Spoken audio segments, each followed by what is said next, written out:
Olá, amados irmãos, graça e paz. Eu queria compartilhar com você hoje um texto da Palavra de Deus, na 2 Coríntios, capítulo 2, versículos de 14 a 17. 2 Coríntios 2, de 14 a 17. Diz assim: Graças, porém, a Deus, que em Cristo sempre nos conduz em triunfo e, por meio de nós, manifesta em todo lugar a fragrância do seu conhecimento. Porque nós somos para com Deus o bom perfume de Cristo, tanto nos que são salvos como nos que se perdem. Para com estes, cheiro de morte para a morte, para com aqueles, aroma de vida para a vida. Quem, porém, é suficiente para estas coisas? Porque nós não estamos, como tantos outros, mercadejando a palavra de Deus. Antes, em Cristo é que falamos na presença de Deus, com sinceridade e da parte do próprio Deus. Esse texto, na verdade, é um texto que nos remete a pensarmos no ministério do apóstolo Paulo.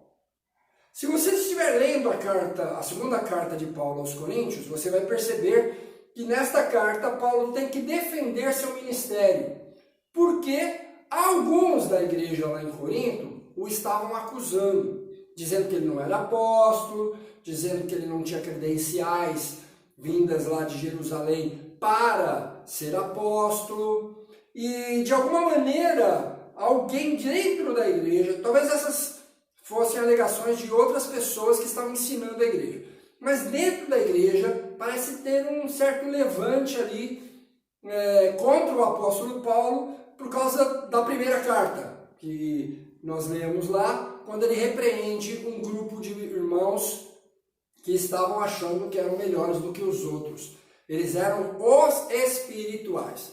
Por causa disso, as pessoas começaram a discutir com o apóstolo Paulo e, de alguma maneira, ele tem que defender seu ministério. Então, ele está escrevendo sua carta. A partir do versículo 14 do capítulo 2, Paulo dá faz um parênteses, abre um parênteses aqui. E vai até o capítulo 7 esse parênteses. Ele tem que explicar algumas coisas. E se você viu nesse texto aqui, você pode perceber que o apóstolo Paulo está falando do ministério apostólico. Capítulo 2, 14 a 17. O interessante é que esse nós que ele usa aqui, ele está falando dos apóstolos, né? Nós apóstolos. Por isso ele está defendendo aqui o ministério pastoral que ele também participa. Então ele como apóstolo, assim como os outros apóstolos, estão à frente da igreja para ensinar a igreja. Mas eu queria compartilhar com você algumas coisas interessantes, porque ele vai usar aqui como ilustração um fato que era comum naquela época, que remetia o povo a pensar principalmente naquelas grandes paradas que o exército romano fazia quando o general voltava das suas conquistas. Então você tem que imaginar isso, porque nós não temos mais nada disso hoje. Então, você tem que lembrar que o exército romano, conquistador, ia para as batalhas, vencia, e quando ele voltava, ele trazia prisioneiros, ele trazia gente, soldados, que agora se tornariam escravos. E interessantemente, nessa trajetória, né, nessa vinda, nessa entrada triunfal que se fazia lá em Roma, e o general entrava na frente, depois entrava seu exército e depois entravam os cativos. E quando o general estava para chegar, todo o povo saía às ruas e ficava ali como que numa parada militar. Aliás, é até um exemplo, né? hoje em dia, no dia 7 de setembro, a gente sempre tem isso, aquela parada militar e todo mundo vai para a rua para saudar os nossos do Exército, Marinha, Aeronáutica, Polícia e toda a nossa força de defesa. Era mais ou menos isso que acontecia ali. E o que acontece nesse que Paulo está usando aqui é que para a chegada do general se acendiam piras com aromas. Eram colocadas na entrada, no decorrer da via, piras acesas com perfume. Então, como o fogo pegava, subia aquele cheiro, aquela fumaça cheirosa. Paulo está usando este exemplo aqui para falar das coisas espirituais.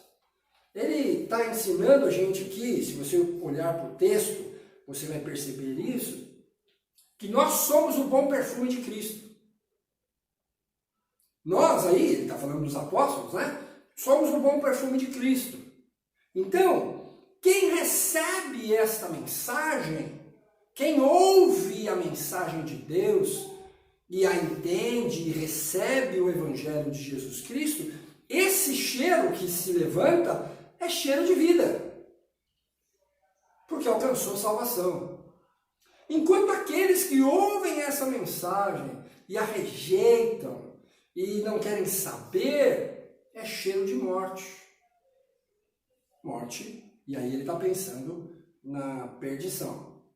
E nesse sentido aqui, Paulo está mostrando para a gente que o ministério da pregação do Evangelho, como os apóstolos faziam, é um divisor de águas. Aqueles que ouvem, recebem, se alimentam da palavra de Deus, se tornam filhos de Deus. Enquanto aqueles que não recebem, não ouvem, não querem saber, não se tornam. Então é muito importante que você perceba que Deus está trabalhando.